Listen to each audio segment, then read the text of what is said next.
On behalf of Rutgers Business School, I'd like to welcome you to our virtual conference on behavioral finance.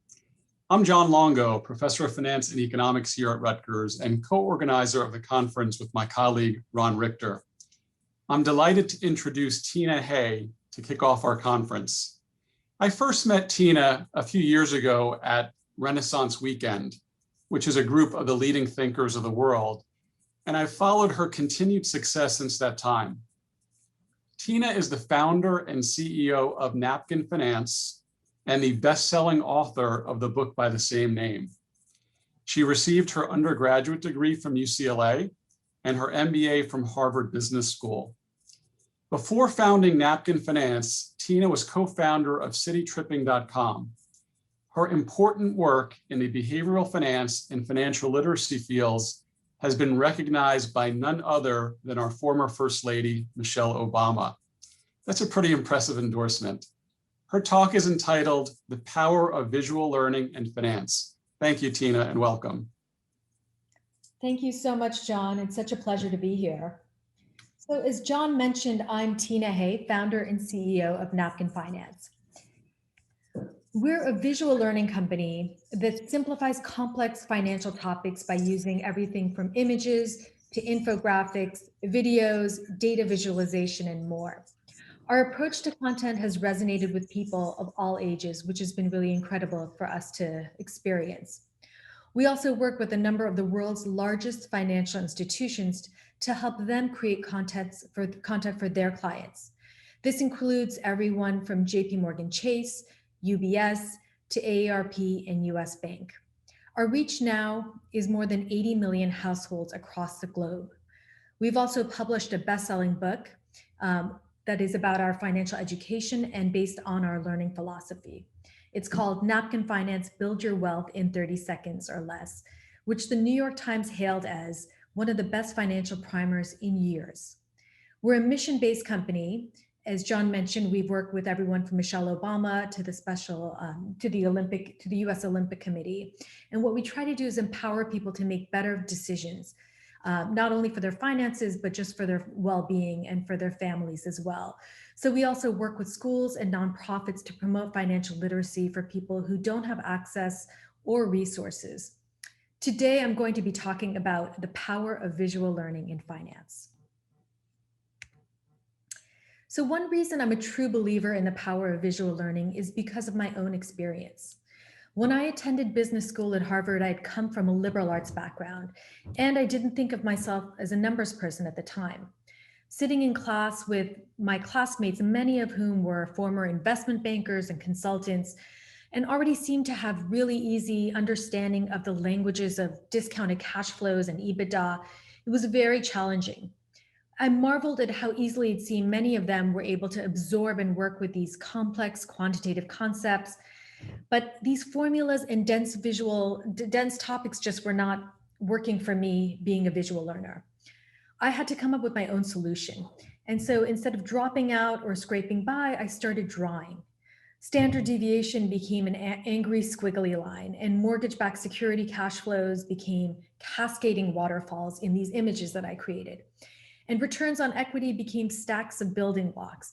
So my notes didn't always look like my classmates' notes, but I was mastering the material in my own way as a visual learner. So that's what the magic of visual learning really means. It's not an esoteric philosophy of education that some people think. It simply means learning hands-on, using a picture anytime you can instead of using a paragraph or numbers, sketching out lines instead of spouting sequences of digits. It's really bringing these concepts into the real world, into the here and now, instead of the world of abstracts that many people live in within finance. So some of those same sketches I created back in business school are now helping people as far away as India and Australia. It's helping them grasp, sometimes for the first time, these financial concepts. We've seen how people love learning through these images and have really been connecting with them. These visual assets are becoming not only accessible and unpretentious, but also sometimes even fun.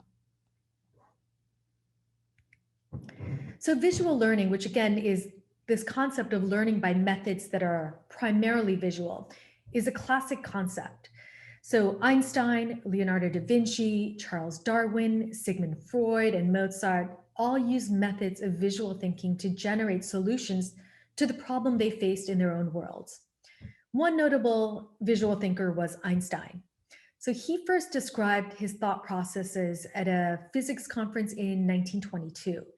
He indicated that he used images to solve his problems and found words later. His great breakthroughs came from these visual experiments that he described, and he performed them in his head rather than in a lab. These thought experiments he called Gedanken experiment. Here's one example. When he was 16 years old, Einstein tried to picture in his mind what it would be like to ride alongside a beam of light. He thought if you reached the speed of light, wouldn't the light wave seem stationary to you? He said he never thought in logical symbols or mathematical equations, but he thought in images, in feelings, and even sometimes he said musical architecture. He wrote that, quote, "No scientist thinks in equations." If visual learning and reasoning is good enough to give us Einstein's theories of light and relativity, surely it should be good enough to give many others in the real world and in classrooms the financial skills they need to succeed in life. But let's take a step back to see what the real issue is that's holding back millions and millions of people from really understanding finance and really building the skills to make these better informed decisions. So we all know, it's no secret, Americans struggle when it comes to working with numbers. So in the United States, the education system, has been reported for many years, lags behind many other countries. But interestingly, our performance in STEM, which is defined as science, technology, and engineering and mathematics, and numbers-heavy topics, is often the worst. So in the United States, sadly, we rank as the bottom 15% of wealthy developed nations in math. And only 40% of students in the US graduate high school with the numbers they need to be able to succeed in life. But it's not just about classroom struggles. You know, our culture matters as well. So we live in a society that's accepted that finance or math are simply too hard for many people. We all share this common sentiment and see it around us. And although it's widespread, you can combine it when you combine it also with thinking about cultural gender norms. It disproportionately affects women and girls, which is really the tragedy. By high school, girls in the United States, on average, participate much less in math-related activities. And not only that, they report having just less confidence in themselves and their math skills. But even worse is looking at Wall Street. Women account for less than 17% of senior leaders in the US investment banking world, and less than 10% of all US fund managers are women. And this idea that we've been talking about of finance and math being too hard, unfortunately carries on through adulthood. Many Americans navigate their day-to-day lives trying to avoid quantitative tasks, even when it comes to the smallest things that we encounter, everything from splitting a check with friends or shopping for a loan. If you ask any number of your friends or colleagues, even well-educated professionals, this includes lawyers, doctors, professors, ask them if they know how much they're paying in their 401k fees. And most likely, the response you'll get is usually a blank expression or even maybe a shrug. And most people will just say, "I'm not a numbers person." So clearly there is this complacency and acceptance in society and our culture that it's simply okay not to understand numbers or engage with them. And what does this mean? This unfortunately translates into widespread avoidance of engaging with financial issues. But why, again, do we have this avoidance? Why are people not engaging with their finances? Why are they not learning with the tools that can help them better manage their money, or turning to resources or advisors and friends? One answer is fear. And an interesting fact is that 9 out of 10 Americans are experiencing a knee-jerk negative emotional reaction when they have a situation that involves numbers. So for those who experience this anxiety, just having to anticipate having to do math can trigger the parts of the brain that detect you're going to be having some kind of physical pain or threat. So that's just simply anticipating that you're going to be encountering numbers and processing them brings about this feeling of bodily threat and pain, which is really illustrates this importance of being able to get over this fear of money and finance and engaging with it. But sometimes, this avoidance we experience is natural and sometimes understandable. But again, when it comes to thinking about numbers, it's doing real damage when we get into our finances and when we have to deal with very important decisions and life milestones that we all encounter. So these numbers are really interesting. Only 41% of Americans use a budget. That's it, just 41%. And only half of people over 55 have retirement savings. So these numbers are incredibly important and reflect where we stand as a society. One that really is upsetting is when it comes to millennials, who should be at an advantage, but unfortunately are in the same place as many other age groups and demographics. So in a recent study, 4 in 10 millennials, only 4 out of 10 were able to choose the right answer when they had interest out of a multiple choice test. So they were only 4 out of 10 were able to pick the correct answer. So again, this just shows where we stand as a society, and things are not improving. And so again, the list goes on and on where people are challenged when it comes to just basic financial well-being. We encounter this every day with our readers and with the clients and readers of the banks and financial institutions that we work with. So the question is, again, why is our current approach to these subjects failing so badly, not just in the classroom, but also in the real world? So what's interesting is, in part, it may be due to the way we think that's an outdated way we think about what's going on in our brains when we are doing math. So one common assumption about the way our brains are processing math is that we are like computers. Figures are inputted into the system, our brains seamlessly process them through a formula, and then they spit out the answer. So this assumption is reflected in how teachers are teaching math in classrooms. So American students learn math through formulas, procedures, and memorization. But by contrast, in better performing nations, the students in those classes are learning math in a very integrated approach. It focuses not just on the numbers, but also on cultivating creative thinking skills and being able to tackle these complex problems. So one of my favorite case studies is Singapore. Singapore actually has one of the highest global rankings for students in math. And one factor may be the way that they teach it in the classrooms. So Singapore math, it's a style of learning that teaches students mathematical concepts in 3 stages. So this 3-stage process is concrete, pictorial, and abstract. But most interestingly, this learning process was based on the work of an American psychologist. His name was Jerome Brunner. So in the 1960s, Brunner found that people learn in 3 stages. So not just one by processing information, but the 3 stages are first handling real objects, then transitioning to pictures, and then to symbols. In the United States, on the other hand, we've adopted this unrelatable, really alienating way for students that these subjects are taught. We've taught kids that if you study math, it should be dry, boring, difficult, and not accessible. And when these students grow up, they carry this feeling with them, this feeling of alienation, of avoiding numbers and not engaging with them, and therefore, in the future, not engaging with their finances.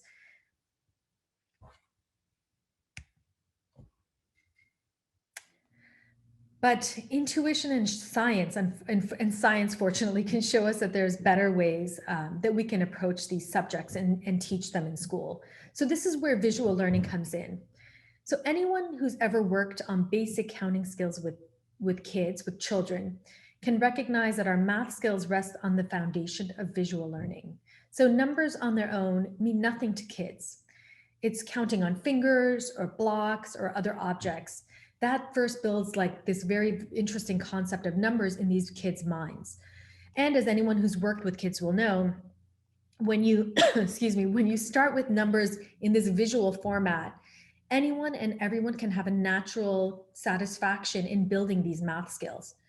So the assumption of our culture and our education institutions, our professors, our students, is that we should quickly grow out of this visual based learning that kids are accustomed to as we get older. And after that, we should seamlessly be able to work with numbers and figures and symbols, which is actually not the case. But interestingly, research and emerging research is showing that as we get into adulthood, we actually continue to process math as we did as kids visually. So Stanford neuroscientists studying brain activity have found that the parts of our brain that are responsible for visual processing are actually deeply involved when solving quantitative problems. Again, showing the relationship of visual learning and quantitative understanding. So what these scientists noted was that the dorsal visual pathway, for example, has been reliably shown to be involved when someone works on math problems, not just for kids, but also for adults. This pathway, which is interesting, is actually responsible for locating objects in space. So these objects can include everything like fingers or blocks. Another Stanford professor shared an interesting anecdote. She shares a story about how a mother called her to tell her that her five-year-old daughter had come home from school crying. The little girl was crying because her teachers had not allowed her to count on her fingers. So the teachers had insisted that this 5-year-old count in her head without using her fingers because of the bias toward teaching math in these abstract ways. But when the Stanford professor actually related the story to her undergraduate students, they actually had the same bias.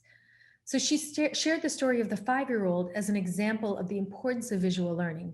But instead, the students expressed disbelief and didn't even understand how it could be an important learning tool, and really thought of it as like the most basic level of math. But again, unfortunately, even most students are visual learners, and most students have a preference for understanding and learning in a visual format. So many of students who are visual learners are actually labeled as having special education needs, which is why many young children often hide the fact that they're actually counting on their fingers and thinking that it's a sign of lack of sophistication or immaturity. But it's been found that the best teachers are the ones that use these visuals to improve students' comprehension of math and other numbers. And in the United States, even math organizations are advocating for the use of these multiple representations. So professors and students don't just use numbers and symbols. But again, for millions and millions of students in US math classes right now, math is almost entirely presented as numeric and symbolic. And so there are many missed opportunities we have to develop these visual understandings. So researchers have shown that your brain visualizes math problems to work through them. And again, it's not just for beginners, but really for all levels. And then the Stanford, again, researchers went on to write that in some sense, which is a line that I really love, they went on to write that in some sense, we're all counting numbers on our fingers. So again, how does this relate to how we approach finance? As I outlined earlier, the way we all start to build our skills processing numbers will impact how we perform in the future when it comes to really important decisions around our finances and managing our money. It's clear that we are visual learners, and many students are, and that we should be incorporating visual learning. But it also makes sense when you think about just how strong our sense of sight is and how powerfully humans respond to visual cues. So why is visual learning so powerful? The answer is our brain. Our brains are actually mainly an image processor and not symbolic processors as most people think they are. So much of our sensory cortex is actually devoted to our vision.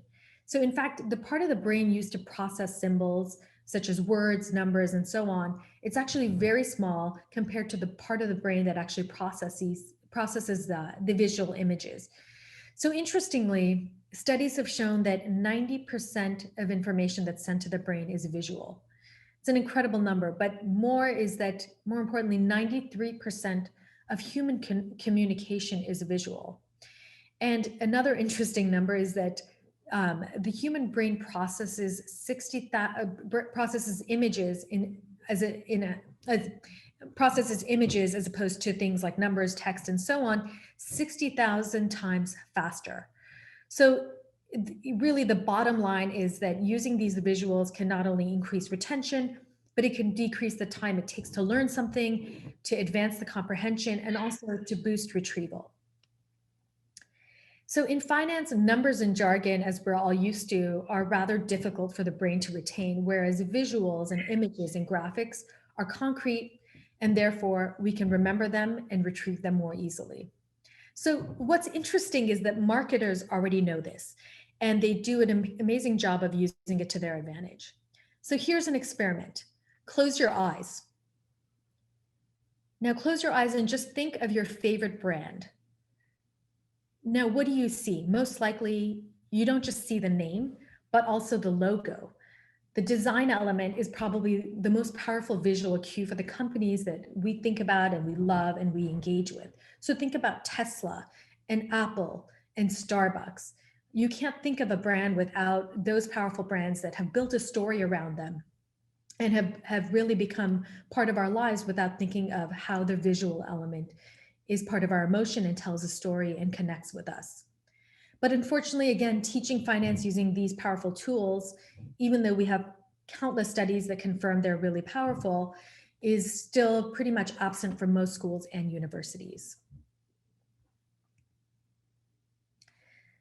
Recent events in the markets, as we've all seen, and especially the last few weeks, have shown that it's really powerful for us to understand finance, economics, market dynamics, and how our financial systems work for us to be able to make better informed decisions, not for investing, but for all of our financial decisions. One brilliant example that illustrates the housing crisis of 2008 was the movie The Big Short. So it made the complex mortgage banking industry relatable to mainstream audiences and most people who didn't understand the dynamics and what was happening behind the scenes. And it did this not by using data and numbers and complicated calculations. It did it with very simple videos, celebrities, graphic illustrations, and stories. So in one example, Ryan Gosling uses Jenga, the game, to show how mortgage bonds at the time were made up of these layers called tranches. So these tranches, these mortgage bonds had different layers that had the highest rated and most secure. And he, in this Jenga image, which I'll show, the highest rated and most secure loans were stacked on top. And then the lower stacks were these subprime loans. Here's the clip. Chris. Damn it. Sorry. This is your basic mortgage bond. All right? The originals were simple. They were just thousands of AAA mortgages bundled together, guaranteed by the US government. The modern ones are different. They're private, and they're made up of layers of tranches.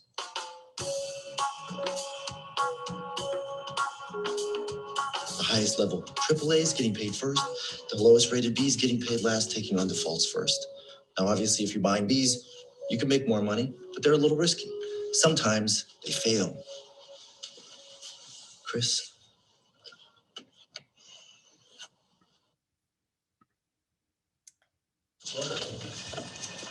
So by showing how unstable this tower is, this Jenga tower in the clip, as he's pulling out the pieces, what they show is that once the holders of these subprime mortgages default in masses, the whole structure collapses. Jenga. And now with social media, Reddit, a constant barrage of information, and all of our limited attention spans, our brains really need, even more simplified visual ways of processing and digesting information. And this is especially true when it comes to finance. So interestingly, many banks and fintech firms are already capitalizing on this. Just look at Robinhood and many others. The simplification is really, really fascinating.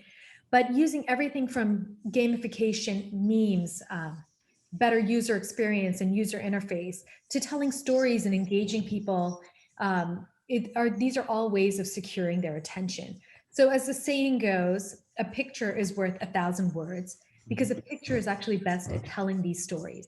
And while As we all know, images and other visual assets, they will never completely replace numbers and text when it comes to finance, but they can be used in a way that's really substantial and supplement concepts and highlight issues and create more emotional connection for us as students. And what I've discovered through experience is that if numbers were not intimidating, if we actually met people where they are with these visual images, with stories, with graphics, working with people's natural strength in visual learning, and if we take the explanation of these quantitative concepts back to a more visual way that we learned in childhood, then anyone, truly anyone, can be a numbers person. Thank you, Tina, for that wonderful presentation. And really, it is a fantastic book. I've read it and encourage everyone to get it. Even as a finance professor, I found some concepts explained very well. We do have time for one or two questions, and we do have a Q&A box that I've seen people typing things in, and you're welcome to type, even though we may not get to all your questions. So in terms of the book, Napkin Finance, what's your favorite napkin, and what do you think is the most popular napkin? Yeah, so my favorite is actually our first one, which is compound interest. So we've had such success with it. It's one of the most simplest ways of explaining what compound interest is, and it's really resonated with so many people. Recently we've done a lot of work with topics around investing. So those have been really popular, momentum investing, active versus passive, volatility. And then also I would say credit. We do a lot of work around credit, but really what we do is we try to cover the foundation of all real money and financial topics and make it fun, snackable, easy to digest, and really relatable for people. Great. So let me take one question that I saw from the audience. You gave kind of some distressing stats that the US ranked, I think, 15th percentile in math. Is there any evidence that that's gotten better or worse, or what are your thoughts on the trends and if there's any hope? Yeah, unfortunately, things have seemed to have not gotten better. And again, I haven't studied really kind of the trends, but I know that again, when it comes to dealing with understanding and simplifying information and making it more accessible to students, that our curriculum has not changed. Again, I mentioned Singapore math because it's very powerful, and these new ways of teaching about money and finance and quantitative skills to students. But again, in US classrooms, there's been very little innovation. And what I'm optimistic about is that there are a lot of online resources and tools and technology now that supplement kind of our classroom education, and they're doing a better job of teaching people in a way that they can relate to, whether it's auditory, visual, or learning, in the traditional style. Well, thanks, Tina, for your contribution towards it. And in the chat box, you have fans from India that dialed in. So unfortunately, we're kind of out of time, but we really appreciate your segment and hope you can join us for the rest of the program. Thank you so much. It's been wonderful to be here.